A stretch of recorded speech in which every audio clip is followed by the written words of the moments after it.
Welcome to the Dental Brief, the world's direct, right-to-the-point podcast produced to get you the information you need to learn and grow your practice. To learn more about our guests and find links to information discussed on our show, visit our website, dentalbrief.com. On to today's episode.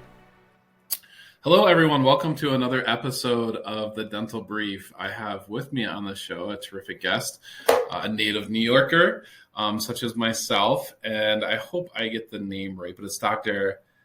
Ashleigh Maciejewski, correct? Very good. Yes, that's very correct. Ashleigh Maciejewski.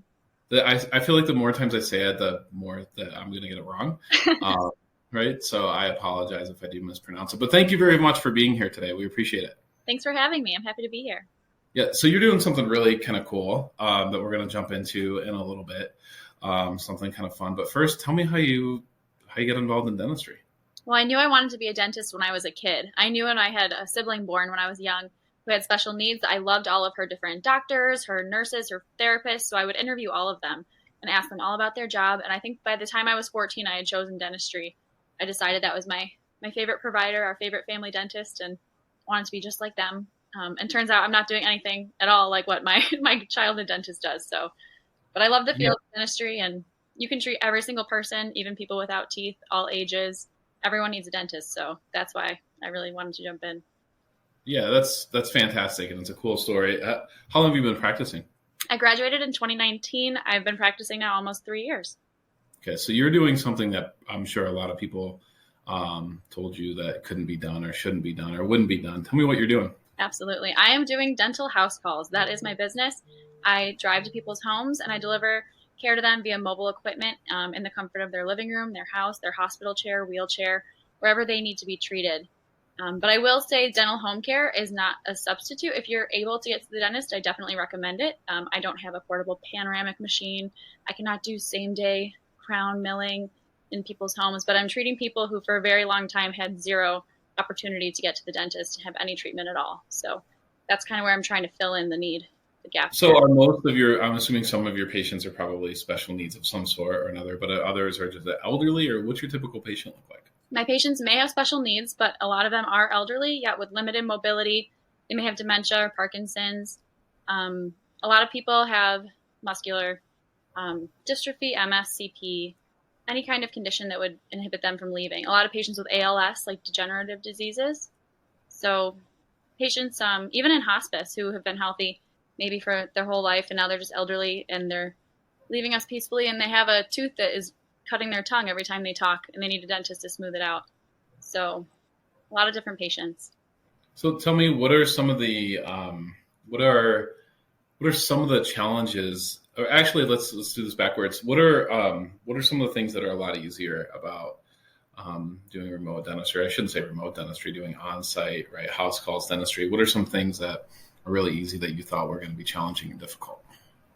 I thought that it might be challenging and difficult to deal with families. Normally when you're in training, they teach you, especially when you have a child, to try to have a child behave well with only you, maybe leave mom or dad in the waiting room.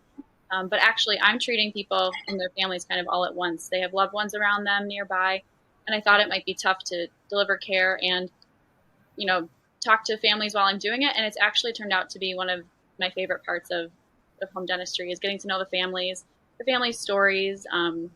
Patients want to talk to people. A lot of my patients are kind of isolated, so I'm really grateful to be able to offer them company and care and take my time. Do you still see patients in a clinical setting too, or are you just seeing them in the home or hospice?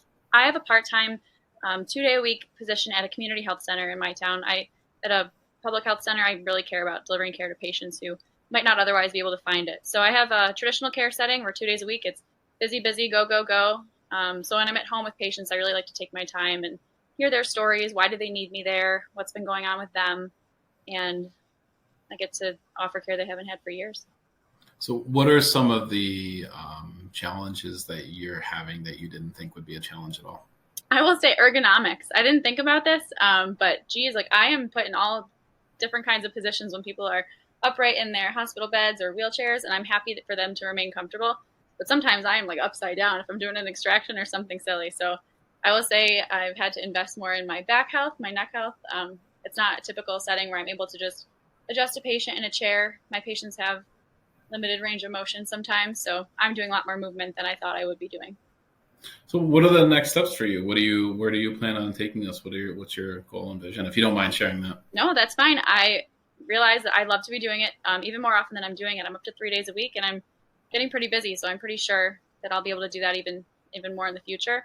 But even if I were to do it 7 days a week, 24 hours a day, there are still too many people who need care at home. And driving around from house to house is not necessarily efficient, which is why, as you said, a lot of people advise me against this career path. But regardless of the efficiency, like, it's the only way to be able to reach certain patients. So I would love it if there were more mobile dentists in my area or any area. If I could just teach doctors, especially young grads, before they assume such a debt load that a lot of older grads assume.